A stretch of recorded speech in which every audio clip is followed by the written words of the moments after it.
नीम चढ़ा। एक तो परिवारवादी पार्टी और दूसरा उतना ही भ्रष्टाचारी पार्टी। आप याद करिए, कांग्रेस सरकार में राजस्थान को लेकर कैसी खबरें आती थी। युवाओं के भविष्य से खिलवाड़ वाली पेपर लीक की खबरें आए दिन वही पढ़ने को मिलता था। अपराधियों और माफियाओं के बेलगाम अपराध की खबरें, बेटियों के साथ अत्याचार की खबरें, पानी की विकराल होती समस्या की खबरें, कांग्रेस सरकार में लूट की हिस्सेदारी को लेकर सिर फुटव्वल की खबरें आया करती थी।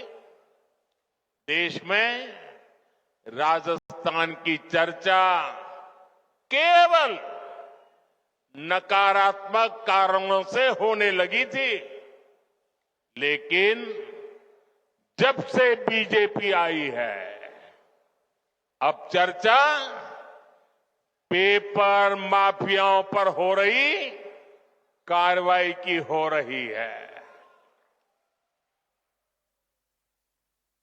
अब खबरें अपराधियों पर कस रहे कानून के शिकंजे की आती हैं। यहां भाजपा सरकार के आने के 100 दिन के भीतर ही वर्षों से लटकी ईआरसीपी पर सहमति बन गई है।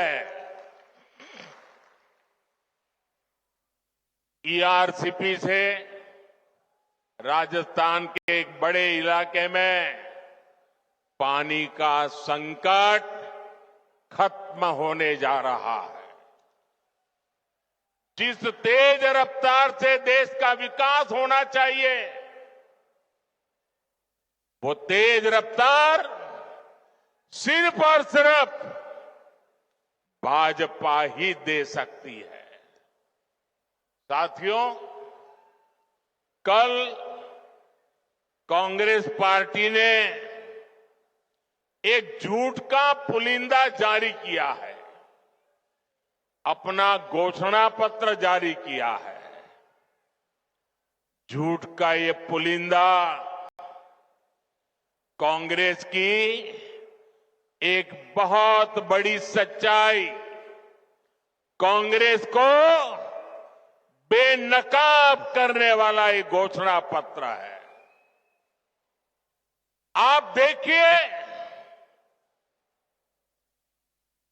हर पन्ने पर भारत के टुकड़े करने की बू आ रही है।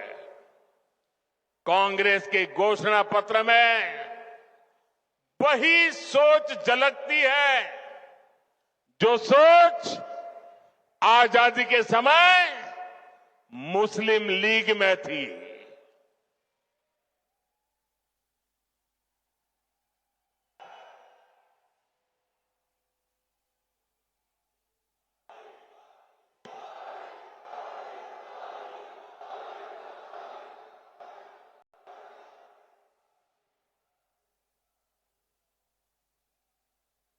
मुस्लिम लीग के उस समय के विचारों को कांग्रेस आज भारत पर थोपना चाहती है।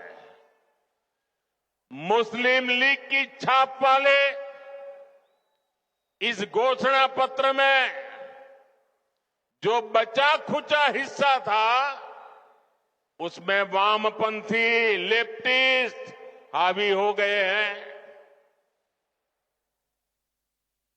और अब देखिए, आज की कांग्रेस के पास न सिद्धांत बचे हैं और न ही नीतियां बची है।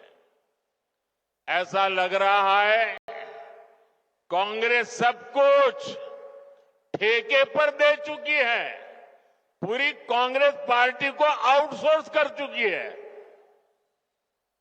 आप मुझे बताइए, क्या ऐसी कांग्रेस देश हित में कोई काम कर सकती है?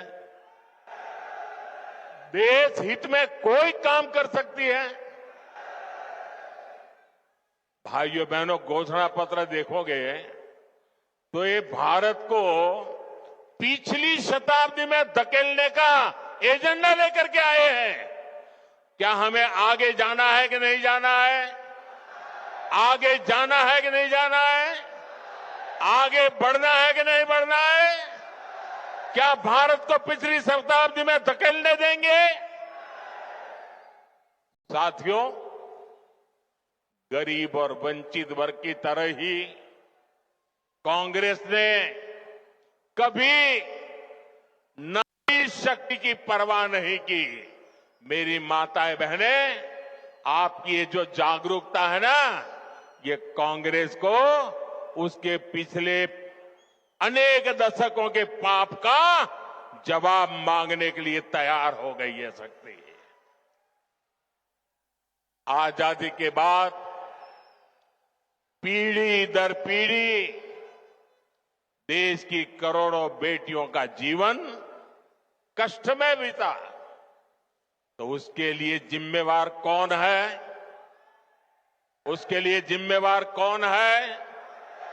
इसके लिए जिम्मेवार कौन है? ऐसी कांग्रेस को सजा मिलनी चाहिए कि नहीं मिलनी चाहिए? ऐसी कांग्रेस को सजा मिलनी चाहिए कि नहीं मिलनी चाहिए?